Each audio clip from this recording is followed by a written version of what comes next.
It takes a village to raise a child, and in Kenya, a different kind of village is progressively shaping the narrative of how Kenya's over 2.6 million orphans of vulnerable children are growing up. Now, the SOS Children's Village in Nairobi has adopted a different strategy that involves attaching kids to homes where they're brought up by a mother figure as part of ensuring they grow up in a homeless setup. KTN's Timothy Ochienu spent the day at the Children's Home Village and now brings you that report. I owe you. It's lunchtime at Tabitha Kemunto's home. She's preparing a meal for her 10 children. However, since she started living here 8 years ago, this house has been home to over 15 children in total who call her mother. Does that sound confusing? Well, that's because Kemunto is among 20 caregivers at the SOS Children's Village in Nairobi that is home to 143 orphaned and vulnerable children. Usually I say it's according, because if you don't love children, you will definitely walk out of them. At Kemunto's home, she proudly displays pictures of children who have passed through her hands. A biological mother of 5, she has dedicated her life to others who aren't lucky enough to be raised by a mother. When I was new, it took some time. Sometimes I used to think about my children. Next door to Kemunto is the home of 58-year-old Nancy Gisheru, who began work as a mother figure at this facility in January 1992. The home runs a unique program that ensures those brought here grow up in a society like any other, with a playground, a home, and most importantly, a mother.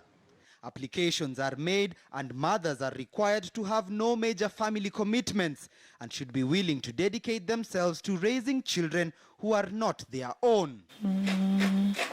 Nancy's 26-year tenure at the facility has made her one of the oldest mothers at SOS Nairobi. I'm now a SOS, and currently I have 10 in the house, and I have 1 in the youth home. The youth home is where 21-year-old Evelyn Wanjiro and 22-year-old Peter Mungi now live.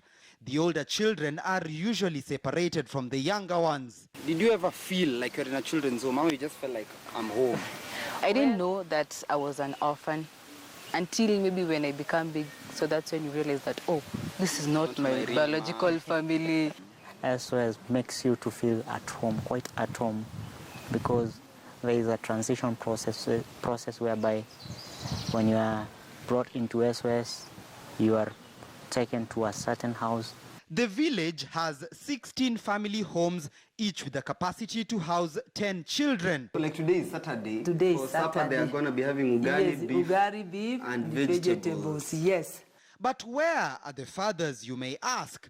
Each village is allocated one father figure. Frederick Ochieng, the center's family-based care coordinator, is the head of the village here. It costs about 150,000 shillings a month to sustain the children, and support over the years has been dwindling.